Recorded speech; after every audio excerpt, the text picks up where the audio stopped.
आप देख रहे हैं न्यूज 360। यूपी विधानसभा में आपने सीएम योगी को कई बार चच्चू कहते हुए जरूर सुना होगा। इस बार के बजट सत्र में भी सीएम योगी ने चच्चू का जिक्र किया था। दरअसल सीएम योगी चच्चू सपा नेता शिवपाल यादव को मजाकिया अंदाज में कहते हैं। अब आप सोच रहे होंगे कि हमें ये क्यों कह रहे हैं, तो इसका जवाब इस रिपोर्ट में देखिए। चच्चू अब इसे रास्ता तय कर लो अपना, और चच्चू से ज्यादा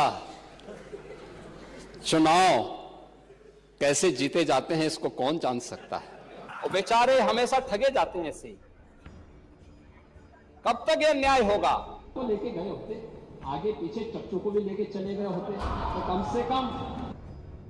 यूपी विधानसभा में सीएम योगी जब अपने सामने विपक्ष की दीर्घा में बैठे सपा नेता शिवपाल सिंह यादव पर ये तंज कसते हैं तो कुछ क्षण के लिए मानो सियासत भी शांत हो जाती है, क्योंकि सीएम योगी का अंदाज पूरे विधानसभा को खूब गुदगुदाता है। पूरी विधानसभा में ठहाकों की बयार आ जाती है। खुद शिवपाल सिंह यादव भी हंसने लगते हैं, लेकिन सियासत में कुछ भी स्थायी नहीं होता। इस तंज को लेकर बुधवार को शिवपाल ने एक बड़ा बयान दिया। बयान क्यों दिया ये भी बताएंगे, लेकिन पहले बयान सुनिए।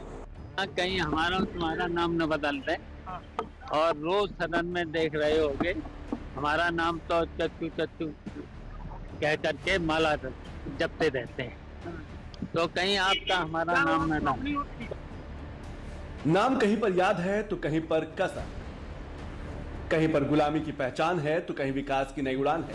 हालांकि नाम सिर्फ पहचान का जरिया ही नहीं होता, बल्कि इसमें विरासत भी होती है। और विरासत का ही हवाला देते हुए मंगलवार को यूपी विधान परिषद में बीजेपी के एमएलसी और यूपी बीजेपी के उपाध्यक्ष मोहित बेनीवाल ने मुजफ्फरनगर का नाम बदलकर लक्ष्मीनगर रखने की मांग उठाई थी। हमारी परंपराओं के प्रति सम्मान हेतु हमारी भूमि नगरों के नाम भी सभ्यता और परंपरा के अनुरूप हो, और यह विचार भारतीय जनता पार्टी और माननीय योगी जी के नेतृत्व की सरकार ने किया है। और 2018 का इलाहाबाद से नाम बदल करके प्रयागराज करना उसका एक अनूठा उदाहरण है। अधिष्ठाता महोदय, मैं आपके माध्यम से एक ऐतिहासिक मांग करना चाहता हूं, और महाभारत काल से जुड़े जनपद मुजफ्फरनगर का नाम बदल करके लक्ष्मीनगर करने की मांग इस सदन के माध्यम से करना चाहता हूं। अब सपा नेता शिवपाल सिंह यादव ने बुधवार को जो बयान दिया है उसका आधार और आकार यूपी बीजेपी अध्यक्ष मोहित बेनीवाल की ये मांग ही है।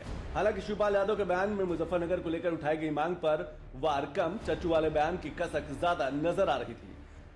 देखिए, भारतीय जनता पार्टी के लोग केवल नाम बदलने का काम करते हैं और कोई काम तो करते नहीं, केवल नाम बदलते हैं। अब देखना कहीं हमारा और तुम्हारा नाम न बदल दें, और रोज सदन में देख रहे होगे हमारा नाम तो चच्चू चच्चू कह करके माला जपते रहते हैं, तो कहीं आपका हमारा नाम न बदल। जनता में भ्रम फैलाने का काम करते हैं, क्षेत्रों में भ्रम फैलाते हैं, और यहाँ सदन में झूठ बोल करके भ्रम फैलाने का काम करते हैं। शिवपाल सिंह यादव समाजवादी पार्टी के वरिष्ठ नेता हैं। विधानसभा में तीखी तकरार के बीच सीएम योगी इन पर कई बार चुटीले अंदाज में तंज कसते रहते हैं, और ये कवायद पिछले कई सालों से देखी जा रही है। अभी इसी विधानसभा सत्र में महाकुंभ और यूपी उपचुनाव जैसे मुद्दों को लेकर सीएम योगी ने शिवपाल यादव पर तंज कसा था। उनके पीडीए में और लोग हैं लेकिन चच्चू नहीं है।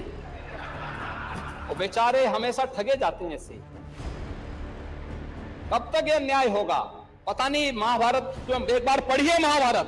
आखिर परिवार के 3 सदस्यों के नाम थे, चच्चू के नाम क्यों नहीं था?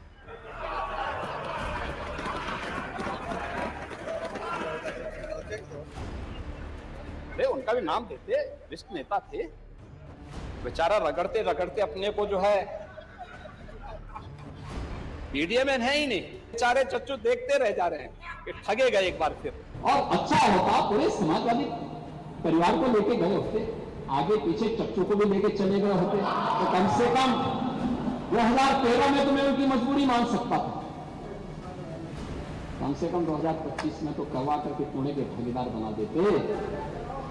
लेकिन आपने आज भी उनको पुणे का भागीदार बनने से वंचित कर दिया।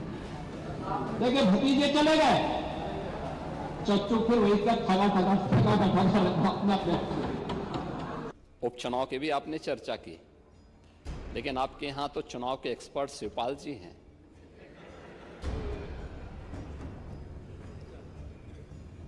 और चच्चू से ज्यादा चुनाव कैसे जीते जाते हैं इसको कौन जान सकता है। ये तो हम लोगों ने भी देखा है। वहीं दूसरी तरफ जो शहर के नाम बदलने की मांग को लेकर सियासत सुलगी है, वो यूपी में कोई पहली बार नहीं है। इससे पहले भी ये मांग उठी है, शहरों के नाम बदले भी गए हैं। अब जब इसको लेकर डिप्टी सीएम केशव प्रसाद मौर्य से सवाल किया गया तो सुनिए उन्होंने क्या जवाब दिया। ये हर सदस्य को अधिकार है, जिस क्षेत्र का वो प्रतिनिधित्व करता है उस क्षेत्र की जनता की अगर कोई डिमांड है तो उसको सदन में उठावे, और सदन में मामला उठा है तो जैसी परिस्थिति होगी उसके हिसाब से विचार किया जाए। नाम बदला जाएगा या नहीं, ये तो सदन में प्रस्ताव के बाद तय होगा। लेकिन इस समय जो बड़ा सवाल है कि आखिर किसी शहर या जिले के नाम बदलने की प्रक्रिया क्या होती है। क्या किसी भी शहर के नाम ऐसे ही बदला जा सकता है?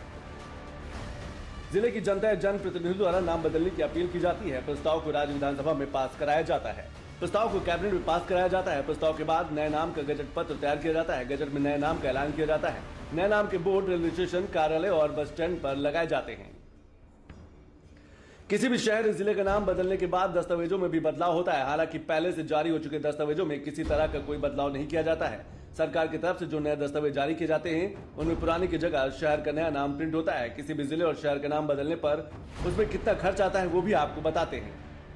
किसी शहर का नाम बदलने में करोड़ रुपए का खर्च आता है। मेट्रो सिटी का नाम बदलने में 1000 करोड़ भी लग सकता है। हालांकि किसी भी जगह का नाम बदलने में कितना खर्च आता है इसको लेकर कोई सटीक आंकड़ा नहीं। हालांकि मुजफ्फरनगर के नाम बदलने की प्रक्रिया में अभी दूर है, क्योंकि इसके लिए तो सबसे पहले सदन में प्रस्ताव लाना जरूरी है, जो फिलहाल इस सत्र में तो संभव नहीं दिख रहा। तो सियासत